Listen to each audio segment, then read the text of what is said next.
दोस्तों, क्या आपने कभी सोचा है कि असली सुंदरता क्या होती है? क्या वो चेहरे की चमक में होती है या दिल की गहराई में छिपी होती है? हम अक्सर आईने में खुद को निहारते हैं, लेकिन कभी अपने मन की सुंदरता को नहीं देखते। वही सुंदरता जो सच्चे प्रेम, करुणा और विनम्रता से खिलती है। सुबह की पहली किरणें गांव की पगडंडी पर फैली थीं। आसमान हल्के सुनहरे रंग में नहाया हुआ था। हवा में ताजे फूलों की सुगंध घुली थी और उसी सुगंध के बीच चल रही थी एक युवा स्त्री, मल्लिका, जो रोज की तरह अपने टोकरे में चमेली, कमल और गुलाब भरकर बाजार की ओर जा रही थी। मल्लिका अपनी सुंदरता के लिए पूरे नगर में प्रसिद्ध थी। उसके चेहरे की चमक, बोलने की मधुरता और चाल की लय सबका ध्यान खींच लेते थे। लेकिन उसके मन में एक अभिमान भी था। मैं सबसे सुंदर हूं, वो सोचती। लोग मेरे फूल खरीदते हैं, लेकिन असल में उन्हें मेरी सुंदरता भाती है। एक दिन उसी नगर में बुद्ध अपने शिष्यों के साथ पधारे। उनके उपदेश की चर्चा दूर दूर फैल गई। लोग कहने लगे, आज बुद्ध नगर में है, जो भी उनसे मिलता है उसका जीवन बदल जाता है। मल्लिका ने यह सुना पर मुस्कुराई। बुद्ध, देखा जाएगा, कोई मुझे क्या सिखाएगा। सुंदरता और खुशी तो मेरे पास पहले से है। अगले दिन जब सूरज थोड़ा ऊपर चढ़ आया, मल्लिका अपने फूलों का टोकरा लेकर उसी मार्ग से निकली जहां बुद्ध ध्यानमग्न बैठे थे। चारों ओर शांति थी। भिक्षु वृक्षों की छाया में बैठे थे और बुद्ध की मुख मुद्रा पर गहरा संतुलन झलक रहा था, जैसे समय भी वहां ठहर गया हो। मल्लिका ठिठक गई। उसने सोचा, कितना अजीब है, ये व्यक्ति ना सोने के वस्त्र पहनता है ना गहने, फिर भी कितनी शांति है इसके चेहरे पर। वो पास आई और हल्के व्यंग में बोली, गुरुदेव, आप कहते हैं कि सुंदरता क्षण भंगुर है, लेकिन क्या आप ये नहीं मानते कि सुंदरता भी ईश्वर की देन है? बुद्ध ने आंखें खोली। उनका चेहरा शांत था, स्वर में मधुरता थी। हां पुत्री, सुंदरता ईश्वर की देन है, पर केवल शरीर की नहीं, आत्मा की भी। मल्लिका मुस्कुराई। तो क्या आप ये कहना चाहते हैं कि मैं सुंदर नहीं हूं? बुद्ध ने उसकी आंखों में देखा और कहा, मैं ये नहीं कहता कि तुम सुंदर नहीं हो। मैं बस पूछता हूं, क्या तुम जानती हो कि तुम्हारी सुंदरता कहां से आती है? मल्लिका कुछ पल मौन रही, फिर बोली, मेरे चेहरे से, मेरे फूलों से, मेरी सजावट से, और कहां से? बुद्ध मुस्कुराए। नहीं पुत्री, सुंदरता वहां नहीं रहती जहां रूप है, वो वहां खिलती है जहां मन पवित्र हो। बुद्ध ने पास रखे सूखे पत्ते उठाए और बोले, देखो इन पत्तों को। जब तक ये वृक्ष से जुड़े थे, हरे और सुंदर थे, जैसे ही अलग हुए, मुरझा गए। तुम्हारी बाहरी सुंदरता भी वैसी ही है। जब तक वो विनम्रता, करुणा और प्रेम से जुड़ी है, तब तक जीवंत है, पर जब उसमें अहंकार आ जाता है, तो वही सुंदरता मुरझा जाती है। मल्लिका चुप रही।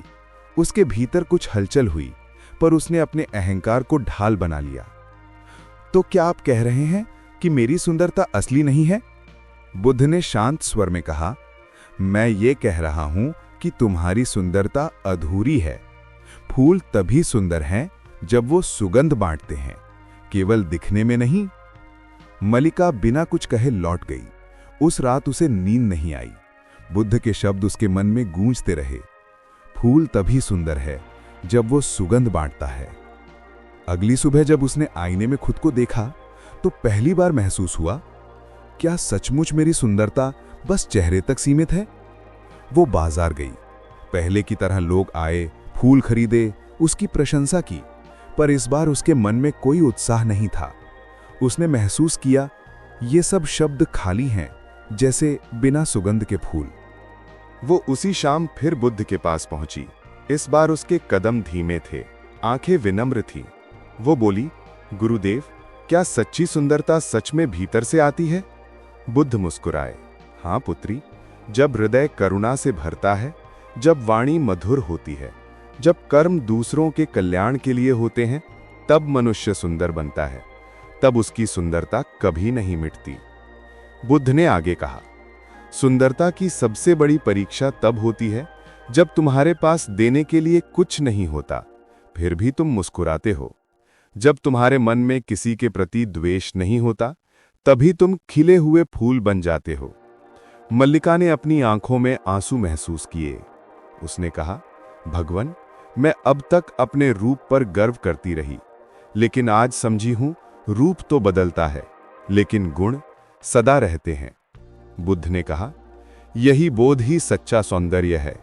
संसार की आंखें रूप देखती हैं, पर ज्ञानी की दृष्टि आत्मा देखती है, और आत्मा की सुंदरता कभी वृद्ध नहीं होती।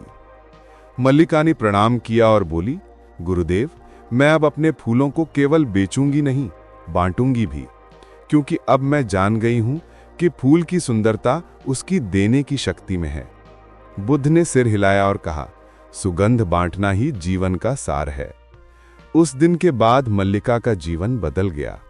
वो हर सुबह गांव के बच्चों, वृद्धों और भिक्षुओं को फूल भेंट करती। उसके चेहरे पर पहले से अधिक शांति थी। लोग कहते, पहले वो सुंदर थी, अब वो दिव्य लगती है। वो मुस्कुराकर कहती, पहले मैं फूल बेचती थी, अब मैं खुशबू बांटती हूं। कई वर्ष बीत गए। मल्लिका अब वृद्ध हो चुकी थी, पर उसकी आंखों में अब भी एक अलग चमक थी, वो चमक जो भीतर की शांति से आती है। एक दिन जब उसने आखिरी बार अपने फूलों का टोकरा भरा, तो उसने आकाश की ओर देखा और कहा, गुरुदेव, अब समझी हूं, सुंदरता न चेहरे की होती है, न वस्त्रों की, वो तो मन की मुस्कान में बसती है। उस दिन शाम को जब वो नहीं लौटी, गांव वालों ने उसे उसी बोधि वृक्ष के नीचे पाया जहां उसने पहली बार बुद्ध को देखा था।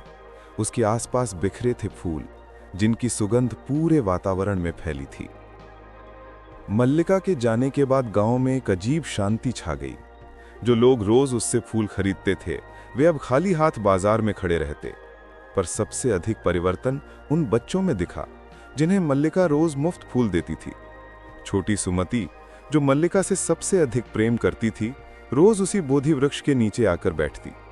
एक दिन उसने देखा कि वहां एक छोटा पौधा उगाया है। उसने सोचा, शायद ये मल्लिका दीदी का ही रूप है। गांव के बुजुर्ग रामदास जी, जो मल्लिका को बचपन से जानते थे, अक्सर कहते, पहले वो फूलों की सुंदरता से हमें आकर्षित करती थी, अब उसकी यादें हमारे दिलों में सुगंध बिखेर रही हैं।